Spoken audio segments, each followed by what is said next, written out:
give you a sense, Fino started life as a technology company in 2006. Along the way, there were many pivots. So from hardcore technology, the brand moved to helping the distribution of financial services products for other brands. And in fact, we became the country's largest BC business. Around 2015, when the guidelines came out for becoming a payments bank, Fino very, very naturally you know, took that route. And in 2017, we became the one of the first payment banks to get operational. And I think we said this with a lot of pride that we were also the first payment bank to list and be profitable, right? So, and the brands had a very, very interesting journey from being a banker to others to now, or rather, being a banker for others and representing others. We are now the banker.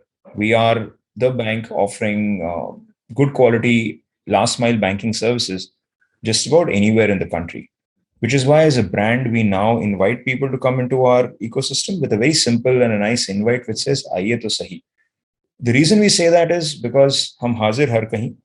So today, wherever you go in the country, and this is how I help people visualize the sheer extent of our distribution. If you are hovering above India, it's let's say 8 o'clock or 9 o'clock in the evening, wherever you see a bunch of lights, you can be very, very sure that one of those lights is a Fino distribution point providing banking services, helping somebody open a bank account, send money, withdraw money, deposit money, pay a bill, or help somebody who's coming in to make a loan repayment. So literally anywhere and everywhere, right? From a place which could be 100, maybe what 600, 800 meters from the India-Pakistan border in Barmer to Majoli Island in Assam to somewhere on a mountain top in Thikse in Leh. I guess we're just about everywhere.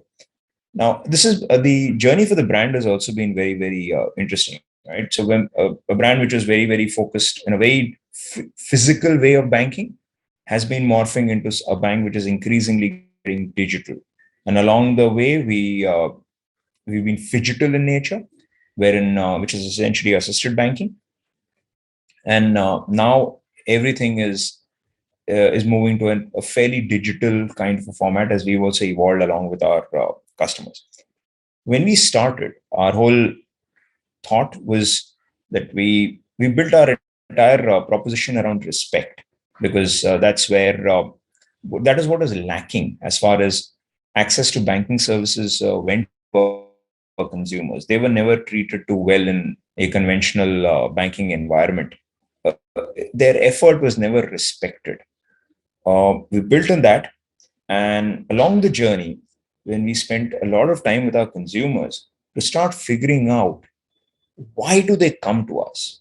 There has to be a reason, right? That there are large banks in the vicinity, or maybe a couple of kilometers away, but this consumer is coming into a distribution point close by, banking, trusting us.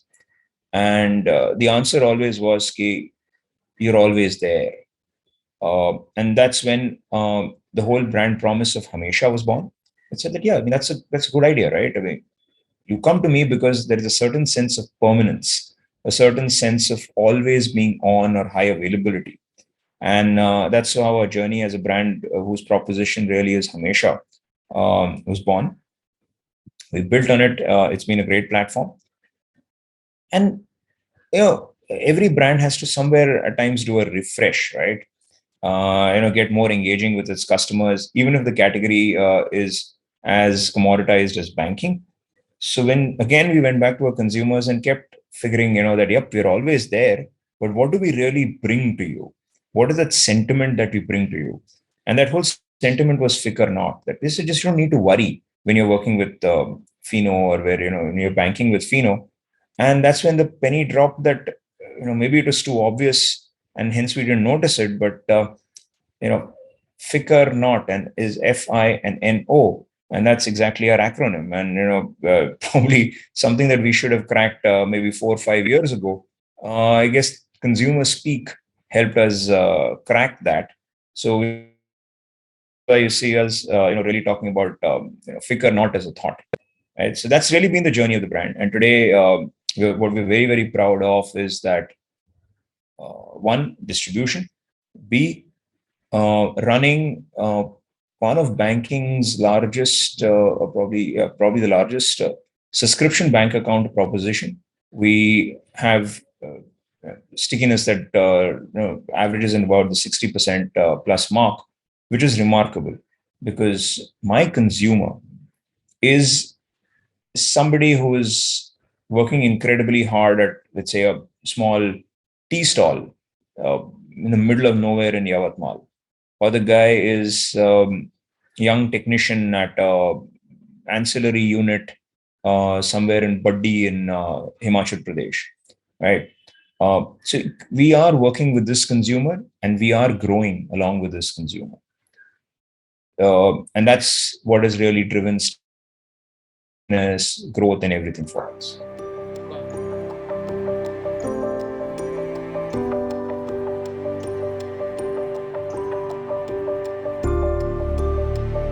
I'm not a conventional marketing guy by any stretch of imagination. In fact, this is my first real stint as quote unquote, the department called marketing.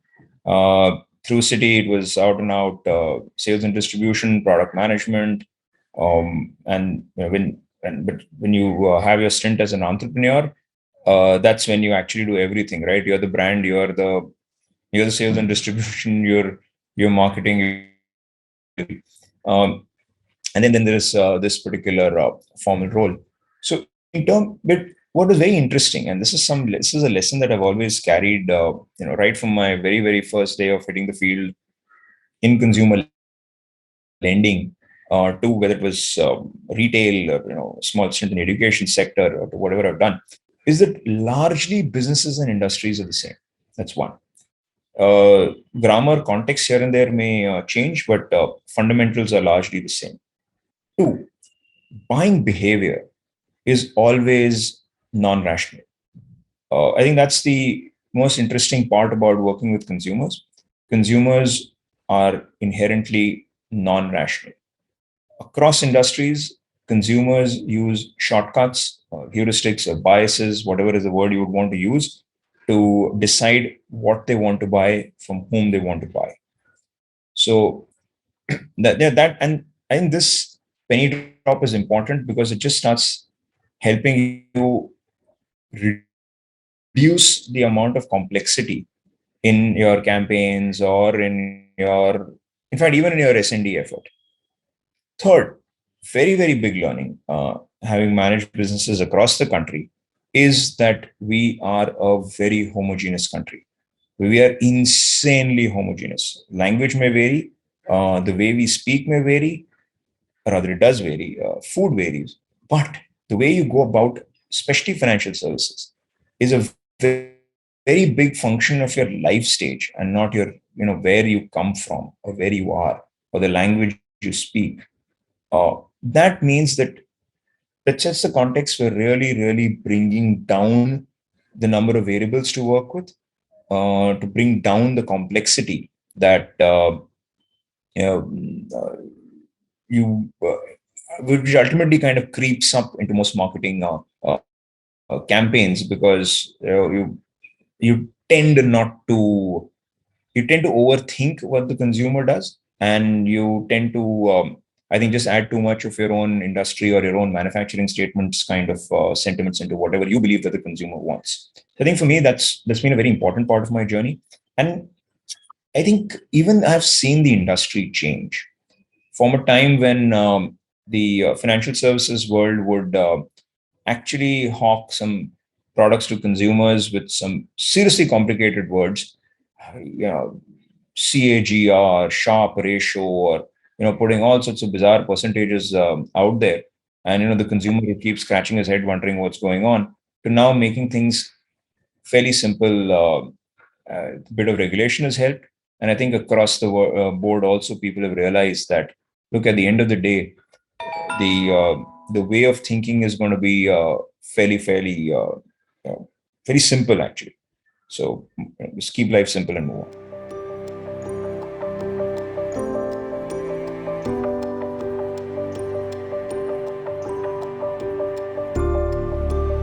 Trust is a result of a lot of things that you do, right? You can't keep on telling people, look, trust me, etc. That doesn't work that way, right? Trust is something that is built. Trust is something that is built by experience, own or somebody else's. Trust is built by how well I can understand what you are saying. Trust is built with how are you dealing with ambiguity, how are you dealing with uh, keeping my life very simple and easy and error free. So it becomes a byproduct of practically everything that you do.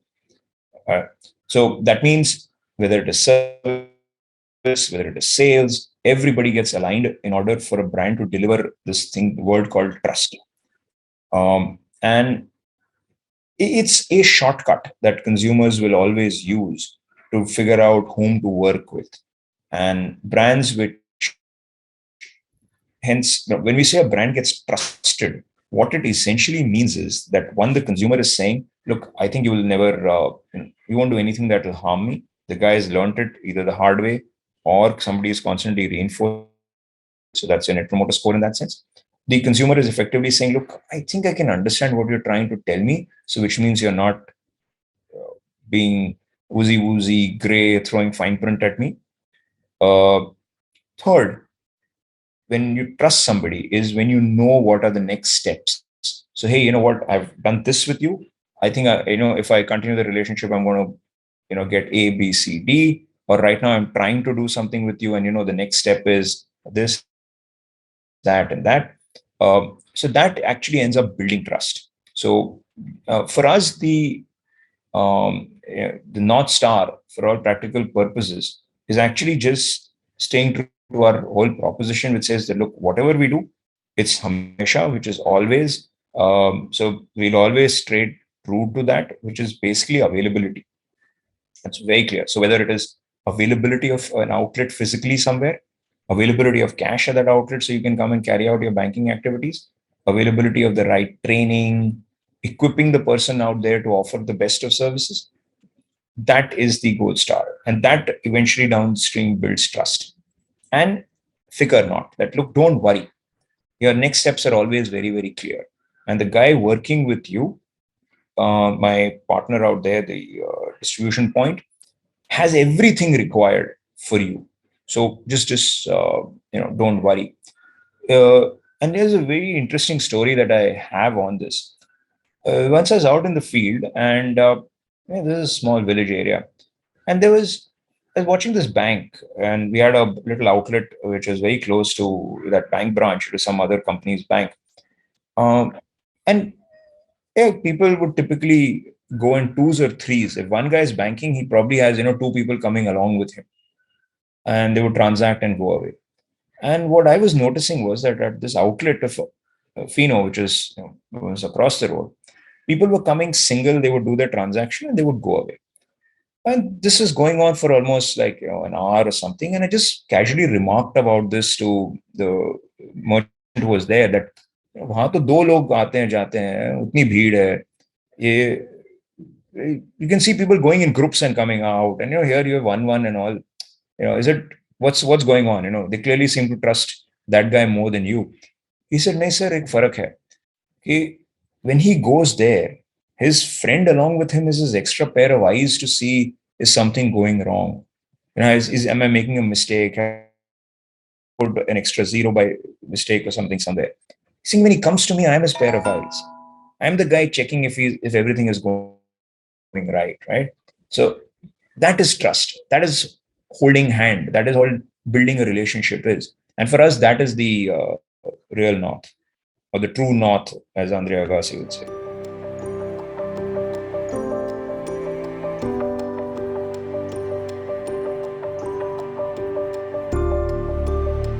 Tech is obviously integral to marketing. Let's break it down into certain elements. I'm keeping the whole let me advertise on Google, Facebook, OTT, etc. out of it for a moment. Amount of tech, which is essentially the ability to deliver a message to a customer or a nudge to a customer, which could be notifications, WhatsApp, SMS, that entire stack. I think that's becoming very, very important because it just allows you to give very, very contextual nudges. Right, if the guy is abandoning a journey somewhere or is getting stuck somewhere, so you intervene, interact, close. I think that definitely helps consumers overcome certain obstacles that they may have. The trick obviously is not to get too intrusive. So that's very critical to our being, as critical as the thinking that goes in creating the right nudge, the right messaging, the tonality. So that gets critical. Secondly, from a pure play acquisition perspective, also, um, the whole what tech allows you to do is be very clear in your targeting. So when I know that age group, whatever, 20 to 30 with these specific kind of handsets, say, so and so brand or cost between so and so to so and so, has games on his phone, has another UPI transacting app on his phone. I want to talk only to that guy and get him to do something. Like, tech really allows you to do that. I think that's a very powerful tool to have, right? So in that sense, tech today is a very integral. If that entire thing be called tech, then it is absolutely integral to our marketing efforts and has given us exactly what we wanted: better quality customers, the right kind of customers, better stickiness, and a very, very good return on advertising spend. So there we've seen efficiencies come in year after year.